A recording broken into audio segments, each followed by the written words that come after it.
అనతి కాలంలోనే అతిపెద్ద ప్రపంచంలోనే అతిపెద్ద లిఫ్ట్ ఇరిగేషన్ కాళేశ్వరం ప్రాజెక్టును పూర్తి చేయడంలో నెంబర్ 1. భారతదేశంలో సగటు ఆదాయాన్ని చెందినటువంటి రాష్ట్రంగా నెంబర్ 1.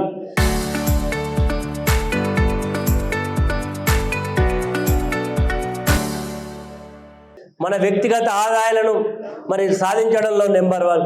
ఒకటి కాదు, రెండు కాదు, ఎన్నెన్నో కార్యక్రమాలు చేసి ప్రజలకు మేలు చేసేటువంటి కార్యక్రమాలు కేసీఆర్ గారి నాయకత్వంలో జరిగినాయి. కానీ ఈనాటి ముఖ్యమంత్రి ఏం చెప్పిండు? మనం ఈరోజు వెనకడికి అర్రాస్ ఉండేది, అర్రాస్ పాటలు ఒకటి 10 అంటే 11 అనేది. అట్లా కేసీఆర్ గారు ఎంతో ఆలోచనతోటి రాష్ట్రం యొక్క ఆర్థిక పరిస్థితులను అర్థం చేసుకొని అనేక కార్యక్రమాలు చేయడం జరిగింది. 200 పెన్షన్ 2000 చేసిండు. పేదింటి ఆడబిడ్డకు పెళ్లి చేస్తే కళ్యాణ లక్ష్మి ఇచ్చిండు. రైతులకు 24 గంటల కరెంటు ఉచితంగా ఇచ్చిండు. రైతులకు 10,000 రూపాయల రైతు బంధు ఇచ్చిండు. ఇట్లా అనేక కార్యక్రమాలు చేస్తే ఈనాడు ఉండేటువంటి పార్టీ కేసీఆర్ గారు మరిపియాలంటే మనం ఖచ్చితంగా వీటన్నికంటే ఎక్కువనే ఇస్తే వస్తామని చెప్పి ఆ రోజు మనం 10,000 అంటే 15,000, 1,00,000 రూపాయల అదనంగా తులం బంగారం, మా ఆడబిడ్డలందరికీ 2,500, 2,000 పెన్షన్ 4,000, 4,000 పెన్షన్ 6,000, 2 లక్షల రుణమాఫీ, ఇట్లా అనేక కార్యక్రమాలు అనౌన్స్ చేయడం వల్ల ప్రజలు ఒక్కసారి ఇద్దాం అవకాశం, ఏమవుతుంది ఒక ఓటే కదా ఎత్తి ఏమవుతుందని వేసిన పాపానికి ఈ రాష్ట్రం ఈరోజు తీవ్రమైనటువంటి ఆర్థిక సంక్షోభంలో ఉన్నది. ఈరోజు కుట్ర ఈ రాష్ట్ర ప్రభుత్వం చేయబోతా ఉన్నది. అందరూ కూడా ఒకసారి ఆలోచన చేయాలి. మొదలు ఎమ్మెల్యేలకు ఎమ్మెల్సీలకు జీతాలు కట్ చేస్తానని ఒక డ్రామా లేబట్టిండు. రేపు భవిష్యత్తులో కూడా పేద ప్రజలకు ఇచ్చేటువంటి సంక్షేమ పథకాలకు కత్తెర వేయబోతా ఉన్నది ప్రభుత్వం. ఈరోజు రైతు బంధు రావడం లేదు, సంక్షేమ బలాలు ప్రజలకు అందడం లేదు. ఏదంటే ఆర్థిక సంక్షోభంలో రాష్ట్రం ఉందనే ఒక కుట్ర ద్వారా రేపు ప్రజల్లోనే వైరుధ్యాలు సృష్టించి పబ్బం గడుపుకోవాలని రాష్ట్ర ప్రభుత్వం చూస్తూ ఉన్నది. కాబట్టి ప్రజలు ఈరోజు మనకు బాధ్యత కలిగినటువంటి ప్రతిపక్ష పాత్రను ఇచ్చిండు. మొన్న ఆర్టీసీ కార్మికులు సమ్మె చేస్తే ఆ సమ్మెకు మనం సంఘీభావం చెప్పినాం. ఒక ఆర్టీసీ కార్మికుడు ఈ ప్రభుత్వం యొక్క దురహంకారానికి నిర్లక్ష్యానికి ఒక నిండు ప్రాణం బలి అవ్వడం జరిగింది. గత్యంతరం లేని పరిస్థితిలోనే రాష్ట్ర ప్రభుత్వం తలొగ్గి ఆర్టీసీ కార్మికులను రాష్ట్రంలో విలీనం చేస్తున్నామని ప్రకటన చేయడం జరిగింది. కాబట్టి కేసీఆర్ గారే ఈరోజు రావాలి, ఈనాడుండే ప్రభుత్వం పోవాలని ప్రజల్లో బలమైనటువంటి నినాదంతో ముందుకు పోతా ఉన్నారు. మనందరం కూడా ఈరోజు ఈ రాష్ట్రంలో ఉండేటువంటి ఏ వర్గం ప్రజలు కూడా సంతృప్తికరంగా లేరు. ఎవరైనా సంతృప్తికరంగా ఉన్నారంటే మన ముఖ్యమంత్రి, ఆయన కుటుంబ సభ్యులు, ఏమైనా మిగిలితే వాళ్ళ మంత్రులు, ఈరోజు శాసనసభ్యులుగా ఉండేటువంటి వాళ్ళు తప్ప నిజంగా వాళ్ళ పార్టీ జెండా పట్టుకున్నటువంటి కార్యకర్తలు కూడా తీవ్రమైనటువంటి మనోవేదనలు ఉన్నారు. అక్కడ ఇక్కడ ఆ పార్టీని తిట్టుకుంటూ కూడా తిరుగుతూ ఉన్నారు. ఎందుకు మేము ఈ పార్టీలో పనిచేసి ప్రజలకు వ్యతిరేకంగా ఈ పార్టీ ఇన్ని పనులు చేస్తూ ఉంటే మేము చూడడానికా ఉన్నదనే భావనతో ఈరోజు కొంతమంది కార్యకర్తలు కూడా వాపోతున్నటువంటి విషయాన్ని గుర్తు చేస్తూ, ఏది ఏమైనా పార్టీ ఆవిర్భావ దినోత్సవం నుంచి మనం అందరం కూడా మొన్న మున్సిపల్ ఎన్నికల్లో వీరోచితంగా మనం అందరం కూడా పోరాటం చేసినాం.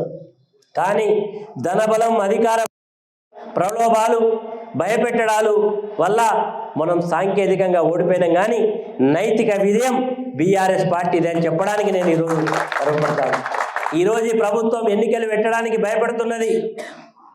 ఈరోజు ఉండేటువంటి కోఆపరేటివ్ ఎలక్షన్స్ను నామినేటెడ్ విధానాన్ని అనుసరించబోతా ఉన్నది. అదేవిధంగా జిల్లా పరిషత్, మండల పరిషత్, అదేవిధంగా కొన్ని మున్సిపల్ కార్పొరేషన్లకు కూడా ఎన్నికలు పెట్టకుండా మరి కాలయాపన చేసేటువంటి ప్రయత్నంలో ఈ ప్రభుత్వం ఉన్నది. ఏది ఏమైనా ఏ ఎన్నిక వచ్చినా ఈ రాష్ట్రంలో ఎక్కడ ఎన్నికల నగారం మోగినా బీఆర్ఎస్ పార్టీ శ్రేణులు ఖచ్చితంగా ముందుండాలి.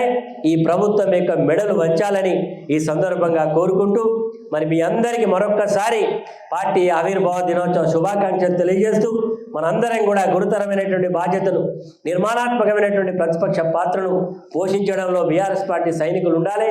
ఎక్కడ పేదలకు అన్యాయం జరిగితే, ఎక్కడ ఏ రైతుకి ఇబ్బంది జరిగితే, ఎక్కడ ఏ ప్రభుత్వం ప్రజలకు వ్యతిరేకంగా నిర్ణయం తీసుకుంటే బీఆర్ఎస్ సైనికులు ముందుండాలి, ఖచ్చితంగా ఈ ప్రభుత్వానికి వ్యతిరేకంగా ముందుకు పోవాలని కోరుకుంటూ, చివరిగా సింగరేణి కార్మికులు ఆ రోజు సకల జనుల సమ్మె జరుగుతున్నప్పుడు మేమెవరం కూడా బొగ్గుబాయిలో దిగం, బొగ్గు ఉత్పత్తి చేయమని నిరంకుశంగా నిర్మోహమాటంగా చెప్పినందుకు ఆ రోజు కేంద్ర ప్రభుత్వం తలపింది.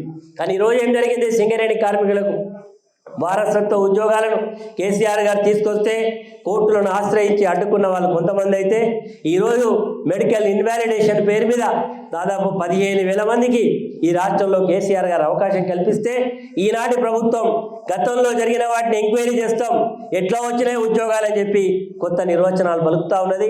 ఈరోజు సింగరేణి వాళ్ళ యొక్క జేబు సంస్థగా వాడుకొని చేసే ప్రతి వర్కులలో వాళ్ళ కుటుంబీకులకు, వారి భావలకు, బామర్దులకు ఇచ్చేటువంటి ప్రయత్నం చేస్తూ ఉన్నారు. మనం గట్టిగా గలమొత్తిన తర్వాత ప్రభుత్వం వెనుకకు తగ్గింది తప్ప ఈరోజు లేకుంటే లేదన్నటువంటి పరిస్థితి. సింగరేణి కార్మికుల యొక్క భవిష్యత్తు బాగుండాలంటే, సింగరేణి కార్మికులు మరి ఉద్యోగ నియామకాలు జరగాలంటే, మెడికల్ ఇన్వాలిడేషన్ కొనసాగాలంటే కేవలం భారత రాష్ట్ర సమితి బొగ్గు గని కార్మిక సంఘం, తెలంగాణ బొగ్గు గని కార్మిక సంఘంతో మాత్రమే సాధ్యమవుతుందనే విషయాన్ని కూడా ఈ సందర్భంగా గుర్తు చేస్తూ, మరి మీ అందరికీ మరొకసారి చివరిగా మా మీడియా మిత్రులను కూడా ఈ రాష్ట్ర ప్రభుత్వం మోసం చేస్తున్నది. 2.5 సంవత్సరాల నుంచి వాళ్ళు పేదవాళ్ళు, ఇల్లు లేవు, ఇళ్ళ స్థలాలు లేవని వాపోతూ ఉంటే కూడా గతంలో ఇచ్చినటువంటి ప్రభుత్వాలు ఇచ్చినటువంటి స్థలాలను ఇవ్వడానికి కూడా మనసు లేకుండా కర్కోటకంగా వ్యవహరిస్తున్నది ప్రభుత్వం. కాబట్టి ఏ వర్గాన్ని వదలలేదు. ఈరోజు కార్మికులను వదలలే, కర్షకులను వదలలే, చేతి వృత్తులు చేసుకొని బతికే వాళ్ళను వదలలే, ఎవరిని వదలకుండా నిర్లక్ష్యంగా మరి ఈరోజు నిరంకుశంగా వ్యవహరిస్తున్నటువంటి ప్రభుత్వానికి భారత రాష్ట్ర సమితి శ్రీరామ రక్ష కేసీఆర్ గారి నాయకత్వమే మనకు అండగానే నినాదంతో ముందుకు పోవాలని కోరుకుంటూ